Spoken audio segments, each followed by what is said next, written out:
Before we get into the video, I just want to let you know that Hansshow is running their Black Friday deals this week. It's up to 30% off.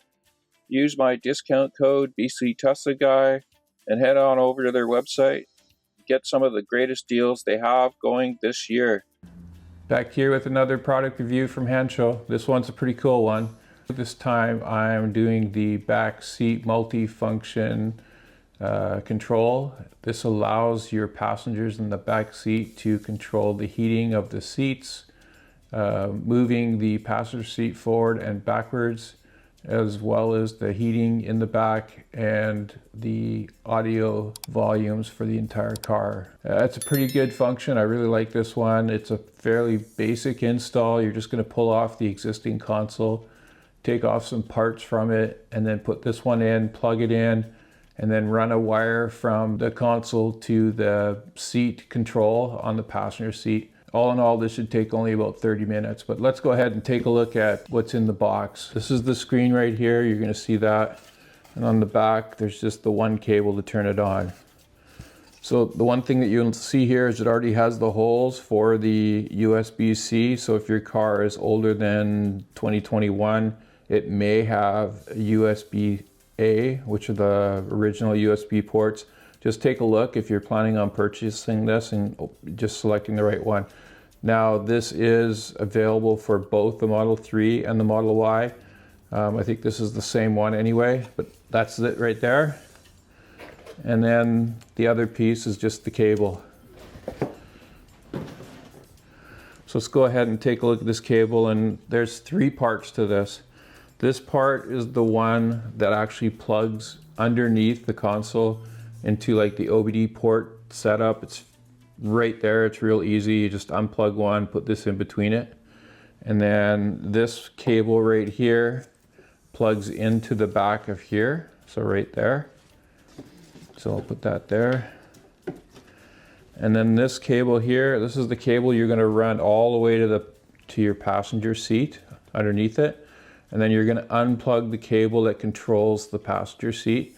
And you're going to plug this end in, and then you're going to plug the other cable that you just disconnected right there. And that's all there is to it. There's some cable management that you'll need, but that's all there is to this. It shouldn't take more than half an hour to do. Okay, so the first step you're going to need to do is you're going to move your seats all the way forward, up and out of the way, so it gives you lots of leg room. Do that for both the passenger side and the driver's side. Just be aware that up there the headrest could touch that, so just be careful of that. A couple of things you need to do prior to moving forward with this. One is go ahead and power off your system. Wait about 5 minutes so it's completely off. The way I did it is I moved my seats up and out of the way, and then I reached in and I powered off the car. I left both the front door and the passenger door open, so that way I could get back in the car, because if you open the doors afterwards, they'll turn on the car. So this way I've just left it that way. So those are a couple of things you got to get started with. Pull this off.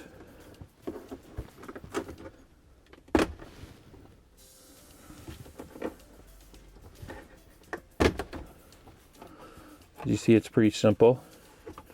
We're just going to pull this out,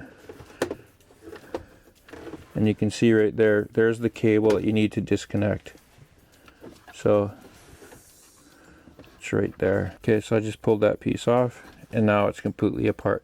So let's go back outside the car and swap the parts. Okay, so here we go. We've got the Hansshow one right here.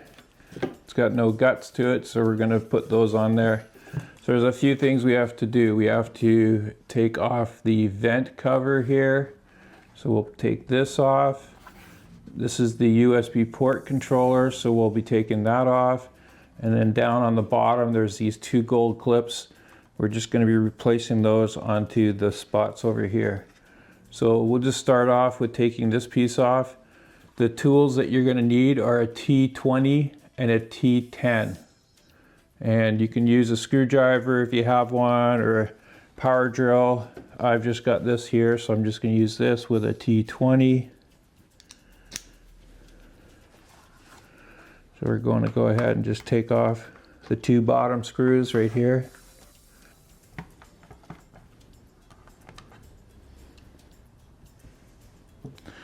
And there are some clips on the sides here that you have to just be aware of. So you just pull those apart. So just, they're right here. There's one on each, two on this side and two on that side. There are a couple underneath here, but you might not need to do those. But we'll just start with the top ones here. So I'm just going to pry the top one up, and then this one here, and then this top one here.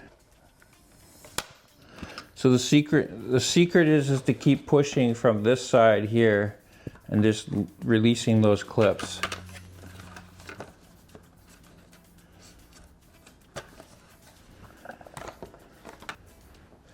Okay, so now that you've got the clips undone, this is just going to go over and go right there. But the problem is there's a guide piece right here. This part kind of freaks out a lot of people, but it's only used, if you look right here, it's only used for this guide right there. So when it's being put in place, it's just there to guide the screws. So it's not really required, but it is something that most people would be afraid to do. Even if you take this out and put it back, it's not going to impact anything to do with the thing. So what you're going to do is you're just going to go ahead and snip this off.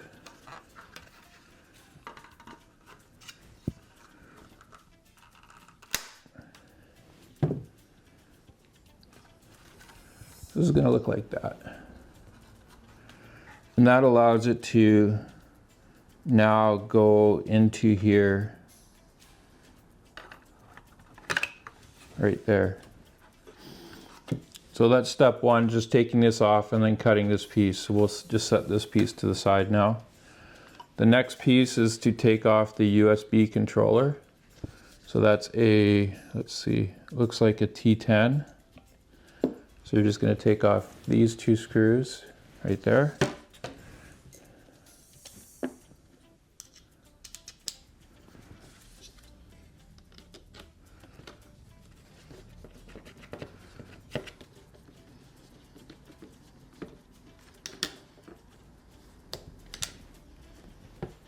So this just slides out. So we'll just put this to the side. The next thing we're going to want to do is take off these gold clips. Now they are held in pressure, so it's going to take a small screwdriver to take those off.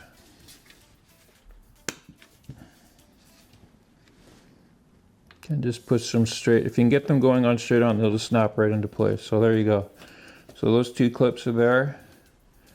The next piece is the USB. There we go. It's right in the right spot. And then we'll go ahead and put in these T10s again. We're just reassembling this now. Okay, so now that that part's in, so we've got these pieces. The next step is to replace the air vent.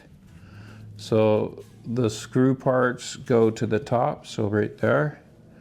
So we'll just go ahead and line this up. Just make sure the cable's out of the way. There we go. And then you're just going to snap it into place. And there it is. Looks good from this side, good from that side. And then we're just going to go ahead and put the T20s back in.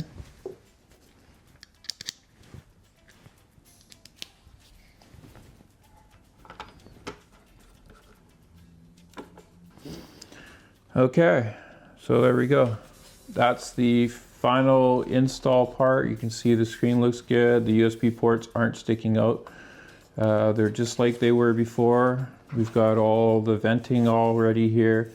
So next step is just to reinstall this back into the car.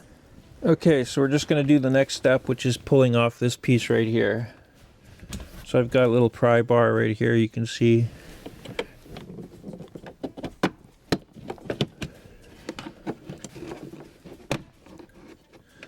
We're just going to pull that off. Just held in with clips, so it's pretty simple. And you can see now that this cable is just going to plug in right there.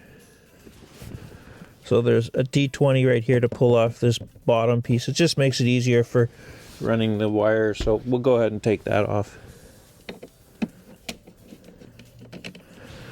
And then this just held in with clips again. That just pops off. And so let's go ahead, and you can see I already have my scan my Tesla already plugged into this. So we're just going to add one more connector. So we'll go ahead and just unplug. You're just going to press into this spot right here and then just pull it out like that. And then we're going to plug this one in place. So it can only go one way. Make sure it clicks. And then just try and get that out of the way. And then this wire is just going to run up, just like this one does. We can stick a little bit extra here. Put this back. Just make sure these are both sticking out.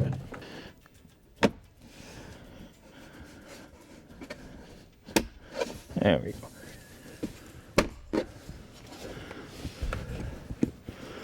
Then we'll replace the two screws.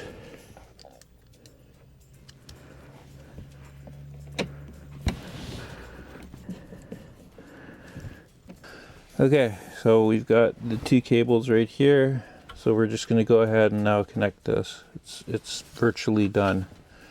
So we're going to run this cable around to here, and we're just going to plug this in like that. And the USB plugs right into here. So we'll plug that in.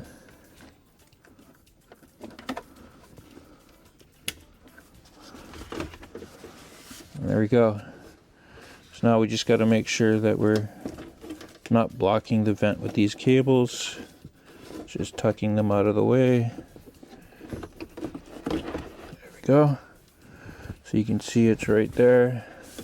Looks good. And it's installed. You can see my screen's still off, so once I've turned on my car, this is going to come back on. The last piece is just to run this wire right here to the other side of the seat.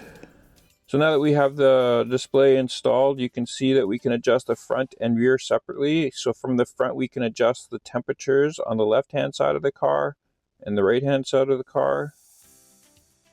We can adjust the volumes of the stereo. If we're using Spotify or something, we can go back and forth. We can pause it. We can adjust the fans in the car. We can lock the screen, which is pretty good, so that nobody's touching it inadvertently, so we can just leave it locked. And then turn that off. And then if you go to the rear, you can see we can adjust this heated seats. So we can turn all three on if we want. We can turn them all off. If we tap on it, we can change the settings. So you see there. And then the front passenger seat, we can move it forward and back. And we can adjust the backrest. So it has lots of function here, the backrest part and the seat. This is pretty good. So if you have passengers that get into your car and you need to move the seat forward, they can adjust it themselves. If you want, you can turn the fan off to the rear. And so then that way it's only heating the front of the car. If you leave this for 30 seconds, it's going to go into a screensaver and it will display a clock. If you need to make any adjustments to the software, it's pretty straightforward. Just hold on to the rear. And then you can change the temperatures from Celsius to Fahrenheit. You can change the language. You can set the time zone. And that's just a listing of what the software is. So we'll just go back out of there. Those are the basics to this screen. It looks really nice and I'm really happy with it. And it looks OEM. So it looks like it actually was part of the car originally.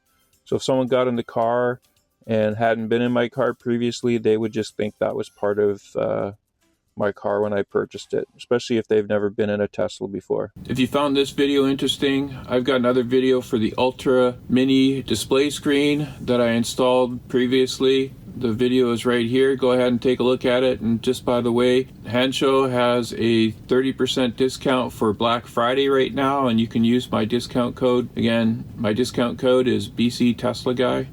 It's in the description. Thanks for watching.